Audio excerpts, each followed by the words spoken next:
la gouverneure générale du Canada, Mme Adrienne Clarkson, et le maire de Montréal, M. Pierre Bourque, s'unissent pour souligner le travail des bénévoles. Il fallait s'y attendre. Il a un tout fait.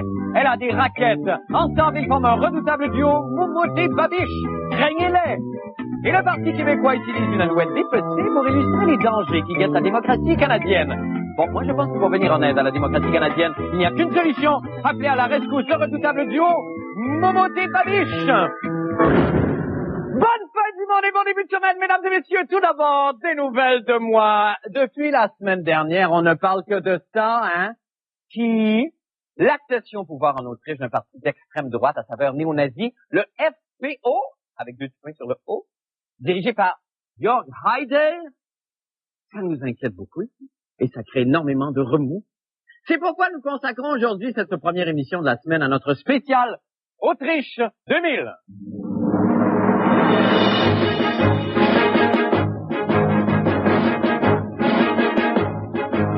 Bien, si vous le voulez, on va aller rejoindre notre envoyé spécial à Vienne dès maintenant, Monsieur Bruno Blanchet. Bonsoir, Bruno. Salut. Alors, Bruno, j'imagine que l'atmosphère où vous êtes est assez déconcertante en ce moment, hein? Oui, j'imagine, hein? Parce que, Bruno, d'après ce qu'on perçoit ici, c'est loin d'être tout le monde en Autriche là, qui est heureux de l'arrivée au pouvoir du parti de Jörg Haider, Bruno. Ah, non, hein? Mais encore, Bruno, là, c'est Ben Haider, c'est ça. Lui, il est à l'extrême droite. Non, là, je m'excuse, Par Bruno, là. mais là, vous pointez la gauche. Oui, c'est parce que ça, c'est ma droite et ça, c'est ma gauche. Oui. Et ça, c'est votre droite et ça, c'est votre gauche. Donc, si je pointe à droite, il est communiste. Oui, regardez, Bruno, on va parler d'autre chose, OK? OK. La réaction des autres pays européens ainsi que des États-Unis et d'Israël, Bruno, est assez virulente à l'endroit de l'Autriche. Ah oui. Vous n'êtes pas à Vienne, vous, hein, Bruno? Mais non, je suis à Varennes. Je vous ai joué un tour. Ah, coquin! Ça nous a coûté combien, ça? 10 000. C'est drôle en mot t'as dit, hein? Oui, c'est très, très drôle. Merci beaucoup, Bruno! Bye. Bye! C'est notre spécial Autriche 2000 qui se poursuit. C'est bien parti.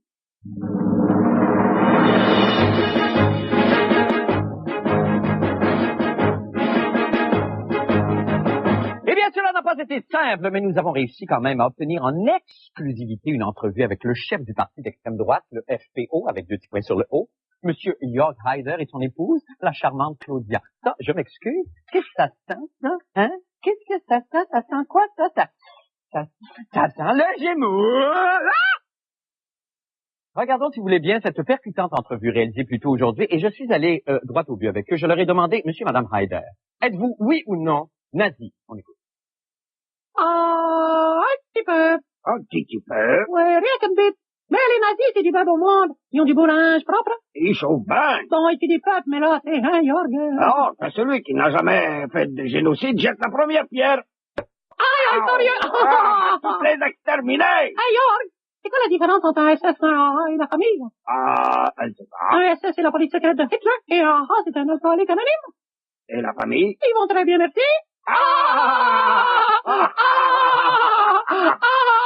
C'est du mot autrichien. Y'a pas de problème. Ça fait peur, hein? Oh, que ça fait peur, ça fait peur. Notre spécial Autriche 2000 se poursuit immédiatement.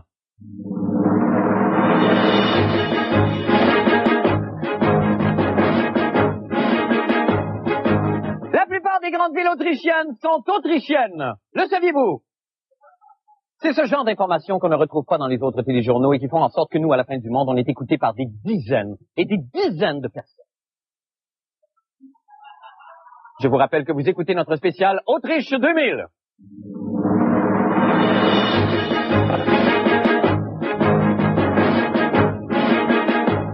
Le quotidien Le Devoir nous apprenait aujourd'hui que c'est parmi les intellectuels et artistes autrichiens que nous retrouvons les plus virulents opposants au parti d'extrême droite FPO avec 2 petits points sur le O. Un de ceux-ci, le critique et commissaire de plusieurs expositions, Robert Fleck, a même déclaré « Je ne suis plus autrichien ». Plusieurs autres artistes ont emboîté le pas et mettent en pratique ce rejet de l'identité autrichienne. On écoute. En Autriche, les artistes en arrachent. En effet, il ne semble plus être d'accord avec les politiques du gouvernement, à un point tel qu'il regrette amèrement le passé, où il dessinait des toiles plutôt paisibles. Maintenant, leurs travaux sont passablement dramatiques.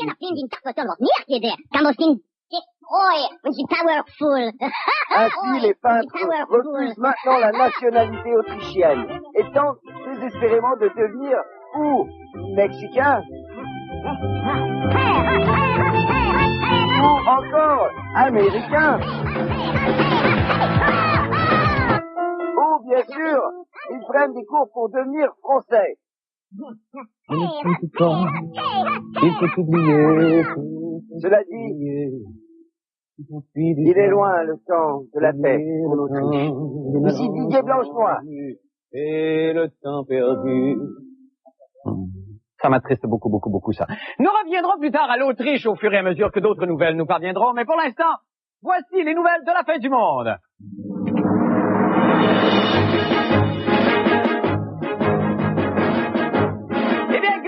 Visite ce matin à Montréal alors que nous recevions la gouverneure générale du Canada, la canado-chinoise, Mme Adrienne Clarkson, venue remettre des prix d'excellence à des bénévoles s'étant illustrés par leur travail. Alors nous la rejoignons à Montréal pour nous parler de l'événement. Bonsoir Mme Clarkson, je ne sais pas si vous m'entendez. Bonsoir.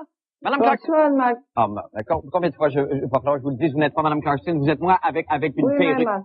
Qui sommes-nous vraiment? Comme Oui. l'a d'ailleurs déjà dit, Oprah Winfrey. Oprah Winfrey. Oprah Winfrey? Un faux plat? Oprah, think comme. Bon. Qu'est-ce qu'elle a dit, Oprah Winfrey, encore? Max, elle a dit, devant chaque invité, Oui. elle se le trouve face à elle-même. Oui. De là d'ailleurs, lisez tout le mystère de l'entrevue. Entrevue. Entrevue. Entrevue. Entrevue. R. Elle. R. Elle. R. Elle. Ah, puis mangez donc un char. Un châle. Un char. C'est bien qu'on m'apporte un châle. Ah oui, Max. Je vais l'inguisiter avec la même intensité et la même lâche C'est ça. que ce petit gars hier soir dans les froids du jeudi désert, lorsqu'il avala un foie de chèvre cru. Cru. Cru. Cru. Cru. R. Elle. R. Elle. R. Elle. Ah, je suis épuisé. Mettons immédiatement fin à ce cirque, Oui, si vous voulez mais bien. chaque fois qu'une porte se ferme, et il y a une autre porte qui s'ouvre. Ben oui. Regardons le compte-rendu de la visite de Mme Clarkson tel que l'a vécu Jean Lené. Jean-René Dufort. Elle était baveuse, hein. Chien. La très nécessaire gouverneure générale du Canada, Mme Adrienne Clarkson, était de passage ce matin à l'Hôtel de Ville de Montréal afin de remettre les prix du gouverneur général pour l'entraide. La job de la gouverneure générale du Canada est d'agir comme Suzy de la reine qui ne peut trôner dans tous ses royaumes en même temps. C'est pourquoi elle se fait toujours accompagner par son mari décoré, c'est-à-dire son Excellence John Rawson Saul, lui-même Suzy du prince Phillips, époux de Bébête II. Monsieur John Saul, bien que très présent aux côtés de la gouverneure générale, n'est pas rémunéré par le Canada. Il a toutefois fait augmenter de 3 000 $ ses honoraires de conférencier à la nomination de sa conjointe. C'est merveilleux d'être ici à Montréal. Le travail de la gouverneure générale du Canada est méconnu. C'est pourquoi on nous distribue au début de la cérémonie un fascicule de vulgarisation comprenant un dessin explicatif des armoiries personnelles de Mme Clarkson, où l'éclair représente sa carrière en journalisme télé et les tigres son signe astrologique chinois. Une infofiche expliquant le rôle et les responsabilités du gouverneur général. On y apprend entre autres que le gouverneur général est en fait une spécialiste donneuse de décorations et de médailles. Je suis sûr que pour chaque prix, il y a une centaine de personnes qui n'ont pas encore reçu ce prix. Je suis sûr. À cet effet, nous retrouvons dans le fascicule de vulgarisation 2 formulaires de mise en candidature pour recevoir l'Ordre du Canada. Soyez gentils, inscrivez un ami. Vous voyez plus modeste? Pas de problème. Vous pouvez vous servir personnellement de la gouverneure générale en composant le 1-800 au Canada ou en consultant le www.gg.ca afin qu'elle souhaite personnellement bonne fête ou bon mariage à un ami. C'est comme un clown, mais sans ballon. Et c'est gratis! Mais ça nous coûte 11,6 millions par année pour entretenir ça. Ici, son Excellence Dufort, à Montréal. Et on est de retour avec Jean-René. Jean-René, bonsoir et bon début de semaine. Salut. 11,6 millions, c'est ça? 11,6 millions total, dont 40% du budget va directement à la décoration. OK. C'est pas la décoration de Rideau Hall, sa maison, mais la décoration des médailles. OK, la décoration des médailles. Mais là, est-ce qu'on se demandait aussi une autre question? Est-ce que son mari, M. Saoul, est-ce que lui est payé?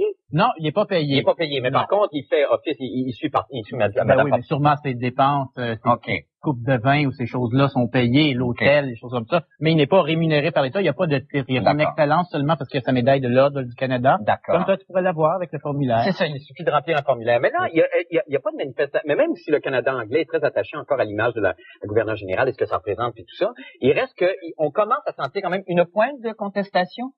Ici au Québec, c'est évident que l'image a moins d'impact que là-bas, mais même là-bas, là, on commence à remettre en question ça. Il faudrait que ça coûte un peu cher. Alors, on se pose la question à quoi ça sert? 11,6 millions de budget et une des parties, bon, elle peut nous souhaiter bonne fête. Oui. Est-ce qu'on doit vraiment payer pour la gouverneure générale qui souhaite bonne fête et bon mariage aux gens?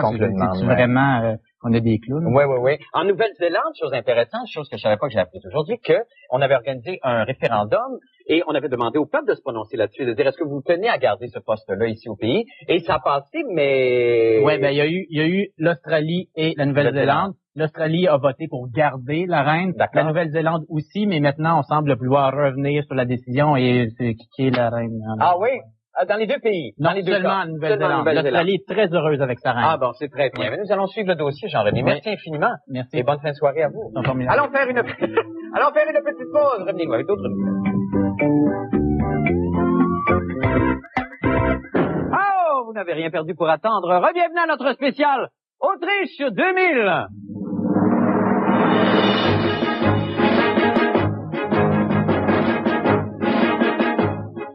Eh bien, Vienne a été au cours des derniers jours le théâtre de nombreuses manifestations opposant les pros et les anti-Haider. Ces échauffourées ont été parfois très sanglants, hein. Nous avons des images de ces émeutes et je vous avertis, je vais mieux vous prévenir, c'est pas joli. On roule les images. Ah mon Dieu, mon Dieu. Aïe. Je pensais jamais, moi, que j'assisterais de mon vivant de pareilles scènes d'horreur. Ah, c'est bestial. Quel carnage. Comment on peut ne pas réagir des fois devant de telles atrocités? C'est pour mes enfants, moi, que j'ai peur. J'ai très peur et je m'indigne. Oui. Par contre, Tommy Schneider n'a jamais été aussi belle. Il ne faut pas croire que nous sommes à l'abri de ce genre de phénomène ici au Québec. Hein. Qu'arrivera-t-il, par exemple, si le gouvernement chrétien réussit à passer son projet de loi C-20 sur la clarté référendaire? Hein? On n'a qu'à voir les nouvelles publicités du PQ avec l'espèce d'oiseau démembré pour s'attendre au pire. Je me comprends. Ce que je ne comprends pas, par exemple, c'est cette fameuse publicité avec le susmentionné oiseau. Mais qu'est-ce que c'est ça? J'ai passé l'âge des charades et de la subtilité, moi. Isabelle Maréchal aussi, d'ailleurs. Ouais, elle vous le dira pas, mais elle en a vu de l'eau passer sous les ponts, cette vieille franche. Regardons son reportage qui va tenter de nous expliquer le comment et le pourquoi de cette publicité. On écoute. Alouette, gentille Alouette, Alouette, je te plumerai. Je te plumerai. D'accord. Connaissez-vous cette publicité-là? Je l'ai vu dans la presse, hein. C'est une publicité qui dit quoi, à votre avis? C'est concernant la fameuse loi que notre de Stéphane Dion veut poser. C'est des oiseaux. Une alouette.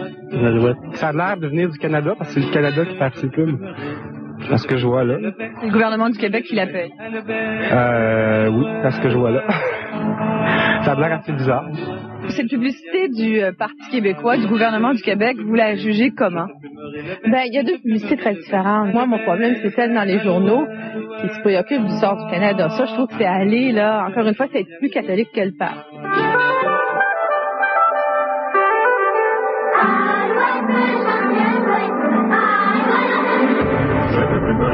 Celle à la télé qui est, je pense, qui fait vraiment appel à la protection du droit à l'autodétermination. Puis c'est pour ça, je pense qu'ils ont utilisé des enfants, c'est pour symboliser. C'est leur avenir aussi, là, qu'on essaie de protéger, qu'on soit souverainiste ou fédéraliste. Elle décrit même encore plus loin, à mon point de vue, que uniquement ce fameux projet de loi fédéral qui contrecarre et vient bousculer les règles démocratiques, mais on nous plombe le bec en éducation, en santé, et tout y passe, hein. Alors, à Alouette, il reste plus rien. Ce message est présenté par le gouvernement du Québec. Moi, ce qui m'inquiète, Mme Maréchal, c'est que les souverainistes ont pris 4 ans de retard par rapport à la campagne de certains diront informations ou désinformations du gouvernement fédéral de ces derniers référendums. Je trouve qu'on arrive tard un peu dans la game, là. Et de toute évidence, ils ont de la difficulté à trouver des moyens originaux et plus forts, plus percutants pour répondre à M. Dion. Vous savez, je me souviens, il y a 2 ans, 2 ans et demi, M. Bouchard avait répondu avec beaucoup d'impatience, Stéphane Dion n'existe pas. Ben oui, il existe. Et on est de retour avec Isabelle Maréchal. Isabelle, bonsoir. Ben oui, bonsoir Marc. Ben oui, Stéphane Dion existe. Ben oui, il existe. Et comme disait José Legault, effectivement, ça coûte pas un peu cher là, pour essayer de trouver une solution quelconque, temporaire, ou en tout cas... Ben écoute, on a appris aujourd'hui que cette campagne publicité, à la fois dans les journaux et à la télévision, aurait coûté $1 million. Oui. Je sais quand même pas grand-chose quand on compare à tout ce qui a été perdu, on sait pas trop où, par le fédéral. Remarque, là, le milliard et quelques... Alors, bon, c'est sûr qu'aussi, à force de toujours dire on dépense trop là, on dépense pas assez là, avec tous les besoins en santé et d'éducation, on devrait pas dépenser d'argent du tout. C'est un peu un raisonnement premier degré, remarque, à mon avis, ça fait un peu cliché. Une chose est sûre, c'est que derrière tout ça, cette campagne de publicité-là cache certainement des véritables intentions de la part du Parti québécois. C'est sûr que le message a été clair, on l'a vu en fin de semaine au Conseil national à Laval. Lucien Bouchard s'est fait dire par certains délégués, faut parler beaucoup plus de souveraineté. On est en train de se faire passer un sapin par les fédéralistes qui, comme dit José Legault, parlent de souveraineté et parlent de référendum et parlent de sécession impossible depuis plusieurs années, alors que le PQ... étant donné qu'on est trop occupé à gouverner, qu'on peut pas faire 2 choses à la fois, ça a l'air, on a perdu du temps. Et tu sais, cette fameuse, voici la cassette, on en a eu une copie, bien sûr. Oui. Ça s'appelle la campagne Respect. Respect. Okay. Respect. Ben, alors, tant mieux, effectivement, on se console en pensant que ça coûte juste $1 million. Oui, exactement. L'autre chose, c'est qu'on commence à se dire aussi que peut-être que Lucien Bouchard, dans le fond, laisse toute cette question de souveraineté à ses délégués et à ses aides. Pour lui se consacrer à son vote de confiance qui aura lieu au mois de mai. Ben, je sais bien. Merci infiniment, Isabelle. On se laisse là-dessus. Au revoir, bonne fin de soirée. Cute avec son poil. Nous allons faire une petite pause et nous revenons avec la fin du monde des sports.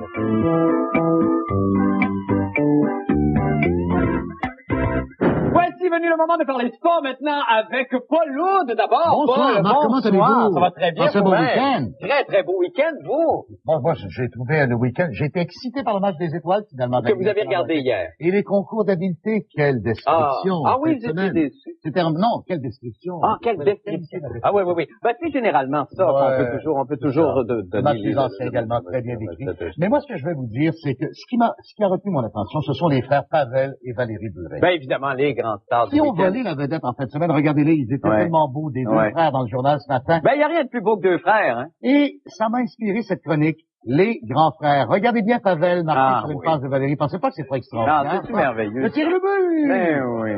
Et il y en a eu de grands frères qui ont marqué l'histoire du sport et d'autres facettes également. Pensez à Maurice et Henri. Oui. Regardez cette belle photo que j'ai trouvée. Ah ben oui, c'est Maurice et Henri. Phil et Tony Esposito. Ah ben oui. 717 buts pour Phil et 73 blanchissages. On pouvait voir les frères Esposito. Une rare photo d'ailleurs de Phil dans son ancien uniforme des Blackhawks. Ben oui, hein, pas d'épaulettes. Ouais. Frank Mahovlich qu'on va voir. Vous pensez évidemment à Frank. On pense automatiquement à Peter. Pete Mahovlich. Oui. Ça, c'était les favoris de notre productrice Dominique Chaloux à l'époque. Ben Stachny. Qui ne se souvient pas. On a une photo de Peter, mais il y avait aussi Marianne et Anton. Ah oui. Vous pensez à la lutte à Jacques et Raymond Rougeau, à la Formule 1, à Michael et à Ralph Schumacher. Ah oui, c'est incroyable. Au showbiz québécois. Bon Dieu qu'on en a. Les frères Rod et Georges Tremblay au piano. Ça n'arrête pas. Vous vous rappelez de cette populaire émission, 2 pianos? Oui. D'ailleurs, j'ai appris une chose. Oui. Notre réalisatrice, France Bertrand, a fait ses débuts à cette émission-là. Êtes-vous sûr que ce sont ses débuts? Ça a été un tremplin pour elle. Ah oui. Et regardez où elle est rendue aujourd'hui. Ah, Seigneur. Les frères Arcan. Oui. Ah, mon Dieu, les potentats de la radio? Non, je parlais de Gabriel et Denis. Ah, excusez-moi. Ils sont moins intéressants. Vous avez, par exemple, dans le showbiz également, René et Régis Simard, les frères à cheval, les sœurs, il faut pas oublier les sœurs. Non, c'est vrai, il y a quelques... Les sœurs ce sont les sœurs Chaloux aussi. Oui. La potenta? Oui. Énormément d'argent, là, oui. Mais donc, vous voyez l'importance de la famille et tout ça. Oui. En guise de conclusion. Oui. Ce qui est émouvant ce soir, c'est que vous savez, un frère, c'est lorsque vous êtes malade, par exemple, il peut vous remplacer. Hein? C'est vrai, ça c'est vrai. Il peut se faire passer pour vous. Oui, absolument. Bon. Quand il est en nomination pour les Métrostars, il est sûr que vous allez voter pour lui, également. Ben oui, évidemment, évidemment. Alors, c'est ça, c'est tout ça. C'est un lien qui, en plus, qui transparaît. Puis, toujours... Non, moi, j'ai... Vous devriez en louer un. Oui, je vais probablement faire ça. À chaque fois que je vois quelqu'un qui est quelque part avec son frère, ça me rend toujours... Et surtout, c'est qu'il y en a il y a le partage, n'est-ce pas? Ah oui, qui était par exemple, dans les communications. Il n'y en a jamais un qui essaie de voler la vedette. Non, jamais. C'est ça qui est important. Merci, Paul. Parce que c'est l'entente fraternelle. Nous allons faire une petite pause et nous revenons avec la météo. Merci, restez avec nous. Du monde est à 7 Oui, c'est très, très drôle. Merci beaucoup, Bruno. Bye. Bye. C'est notre spécial Autriche 2000 qui se poursuit. C'est bien parti.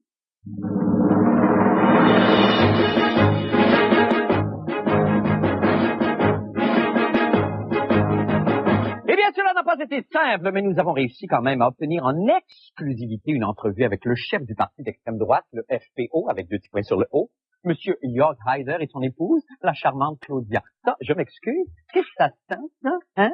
Qu'est-ce que ça sent? Ça sent quoi, ça? Ça sent le Gémeaux! Ah! Regardons, si vous voulez bien, cette percutante entrevue réalisée plus tôt aujourd'hui, et je suis allé droit au but avec eux. Je leur ai demandé, Monsieur et Madame Haider, êtes-vous, oui ou non, nazi? On écoute. La gouverneure générale du Canada, Mme Adrienne Clarkson, et le maire de Montréal, M. Pierre Bourque, s'unissent pour souligner le travail des bénévoles. Il fallait s'y attendre. Il a un tout fait. Elle a des raquettes. Ensemble, ils forment un redoutable duo, Moumoté Babiche. Craignez-les. Et le Parti québécois utilise une alouette dépecée pour illustrer les dangers qui guettent la démocratie canadienne. Bon, moi, je pense qu'il faut venir en aide à la démocratie canadienne. Il n'y a qu'une solution. Appelez à la rescousse le redoutable duo, Moumoté Babiche. Bonne fin du monde et bon début de semaine, mesdames et messieurs. Tout d'abord, des nouvelles de moi. Depuis la semaine dernière, on ne parle que de ça, hein.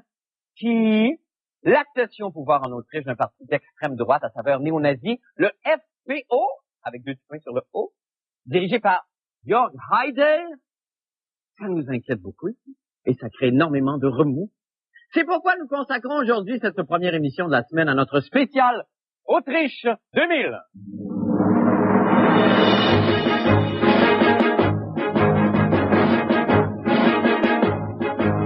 Bien, si vous le voulez, on va aller rejoindre notre envoyé spécial à Vienne dès maintenant, Monsieur Bruno Blanchet. Bonsoir, Bruno. Salut. Alors, Bruno, j'imagine que l'atmosphère où vous êtes est assez déconcertante en ce moment, hein? Oui, j'imagine, hein? Parce que, Bruno, d'après ce qu'on perçoit ici, c'est loin d'être tout le monde en Autriche là, qui est heureux de l'arrivée au pouvoir du parti de Jörg Haider, Bruno. Ah, non, hein? Mais encore, Bruno, là, c'est... un petit peu. Un petit peu? Ouais, rien qu'un bit. Mais les nazis, c'est du bas au monde. Ils ont du beau linge propre. Ils chauffent bien. Bon, et puis des peuples, mais là, c'est un Jörg. Alors, celui qui n'a jamais fait de génocide jette la première pierre. Aïe, sérieux! Toutes les exterminés! Hey, Jörg! C'est quoi la différence entre un SS et la famille? Elle sait pas. Un SS, c'est la police secrète de Hitler, et un A, c'est un alcoolique anonyme. Et la famille? Ils vont très bien, merci.